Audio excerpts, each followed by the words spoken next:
৩০,০০০ নেতাকর্মীদের হত্যা হয়েছে, তাদের যদি বিচার না করা হয় তাহলে বাংলাদেশে মরণোত্তর বিচার বাস্তবায়ন করা সম্ভব না।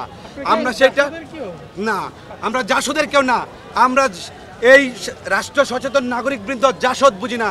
বাংলাদেশের যে নাগরিক, সেই নাগরিককে যদি কোনো কারণে হত্যা করা হয় সেই বিচার বাংলাদেশের মাটিতে হতে হবে। বিচারহীনতার সংস্কৃতি ছিল আওয়ামী লীগের সংস্কৃতি, বিচারহীনতার সংস্কৃতি ছিল ফ্যাসিবাদের সংস্কৃতি। এখন যদি গণতন্ত্র কায়েমের জন্য হয়, এখন যদি আমরা নিরপেক্ষ সরকার পাই, সেই সরকারের অধীনে তো ক্যাঙ্গারু মার্কা কোর্ট থাকবে না। সেই সরকারের অধীনে সুস্পষ্টভাবে এই মরণোত্তর বিচার কার্যক্রম সম্পাদন করতে হবে, ১ নম্বর কথা। ২ নম্বর কথা হয়েছে, আমরা চাই না জুলাই অভ্যুত্থানে ১৪০০ মানুষকে হত্যা করা হয়েছে, আবার ৩০,০০০ মানুষের পঙ্গুত্ব আহত হয়ে রয়েছে, ২ দিন পরে তাদের স্মৃতি ইতিহাস মানুষ ভুলে যাক, সেটা আমরা চাই না। সেই জন্য কি করতে হবে, প্রাথমিক এবং মাধ্যমিক শিক্ষা বোর্ডে বর্তমান সরকারকে ঘোষণা করতে হবে। আপনারা জানেন রোমানিয়ার সবচাইতে নিকৃষ্ট শাসককে চাশেস্কু, আর বাংলাদেশের সবচাইতে নিকৃষ্ট শাসক হিসাবে হাসিনাকে রাষ্ট্রপতি ঘোষণা করতে হবে। এবং পাশাপাশি আরেকটা কাজ করতে হবে, হাসিনাকে ঘোষণার পরে এই জুলাই বীর ১৪০০ শহীদ ৩০,০০০ আহত পঙ্গুত্ব মানুষদের কথা প্রাথমিক ও মাধ্যমিক শিক্ষা বোর্ডের প্রত্যেকটা পুস্তকে আবশ্যকভাবে লিপিবদ্ধ করতে হবে, যার মাধ্যমে মানুষ এই অভ্যুত্থানের ইতিহাসকে জানতে পারে পড়ার মাধ্যমে, সেইটা করতে হবে। পাশাপাশি আরেকটা বিষয়, আপনারা জানেন বাংলাদেশে অনেক অধিদপ্তর আছে, কিন্তু আজকে অত্যন্ত দুঃখের বিষয়, জুলাই ফাউন্ডেশন না করে কাজটাকে আরও সুশৃঙ্খল করার জন্য আপনারা তো জুলাই আগস্ট অভ্যুত্থানের একটা অধিদপ্তর করতে পারতেন, তাহলে এত ভেজাল হইতো।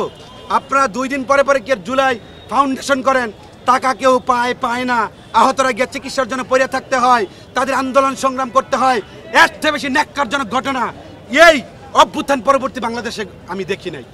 ন্যাক্কারজনক, যাদের রক্তের বিনিময়ে, যাদের ত্যাগের বিনিময়ে আজকে ফ্যাসিবাদ বিরোধী বাংলাদেশ তৈরি হয়েছে, আজকের গণতন্ত্র নির্ভর বাংলাদেশের দিকে আগাচ্ছে, তাদের চিকিৎসার জন্য গিয়ে পড়ে থাকতে হয়, ওই যমুনা ঘেরাও করতে হয়। সুতরাং আজকে যারা উপদেষ্টা হয়েছেন, আপনারা জানেন, উপদেষ্টাদেরকে স্পষ্টভাবে হুঁশিয়ারি দিয়ে বলতে চাই, আপনারা কেন কতটুকু রক্ত ঝরাইছেন, আপনারা কতটুকু রক্ত ঝরাইছেন। আমরা রবার বুলেট খেয়েছি খুনি হাসিনার বিরুদ্ধে, 11টা মামলা, প্রত্যেকটা লোক মামলায় খাইছে, প্রত্যেকটা লোক নির্যাতিত নিপীড়িত হয়েছে, তো নির্যাতন নিপীড়ন সহ্য করে আমরা করছি। আপনারা উপদেষ্টা হয়ে মুই কি হনের চিন্তা ভাবনা যে জায়গায় রয়েছেন, সেই জায়গা থেকে আপনাদেরকে ঘুরে দাঁড়াতে হবে। উপদেষ্টাদের ওই জায়গায় থাকার কোনো এখতিয়ার নাই, উপদেষ্টাদের সেই জায়গায় থাকার কোনো সুযোগ নাই। শুধু ছাত্র জনতা, ছাত্র সমাজ তাদেরকে বসিয়েছে, এবং আপনারা জানেন 2 জন ছাত্র উপদেষ্টাও গেছে। সেই ছাত্র উপদেষ্টারা 6 মান্থ ডিউরেশন সেই জায়গায় এক্সিস্ট করা থাকালীন অবস্থায় পর্যন্ত এই পুনর্বাসন ছাত্রদের কোনো সুশৃঙ্খল সুনির্দিষ্ট কোনো উপায় তারা শো করতে পারেননি, এবং সেই জায়গা থেকে সরে গেছে। তো আমরা বলতে চাই, আজকে দেখলাম তরুণ আর উপদেষ্টারা এই জায়গা থেকে বের হইতে তারা প্রস্তুতি নিচ্ছে, নির্বাচন করবে। ভাই নির্বাচন করেন, যা করেন আপনারা সব কিছু করেন, আপনাদের তো 2টা দায়িত্ব ছিল, এই আহত সহযোদ্ধাদের দেখভাল করা আর নিহত যারা রয়েছে তাদের পরিবারের দুঃখ দুর্দশা ক্ষতিপূরণ দিয়ে তাদের পাশে দাঁড়ানো। নিহতদের পরিবার কেন এখনো পর্যন্ত 3 বেলা খাবার নিশ্চিত হয় নাই? বীরশ্রেষ্ঠ রুহুল আমিনের নাম শুনছেন না? এর পরিবার দেখছি, পরিবারের সদস্যরা ব্যান্ড খেলে। আজকে জুলাই যোদ্ধা যারা ছিল, যারা আহত হয়েছে, যারা নিহত হয়েছে, আগামীর বাংলাদেশে তাদের হাতে কি আপনারা হেরিকেন ধরাইতে চান? তাদের হাতে কি আপনারা ব্যানগাড়ি ধরাই দিতে চান কিনা?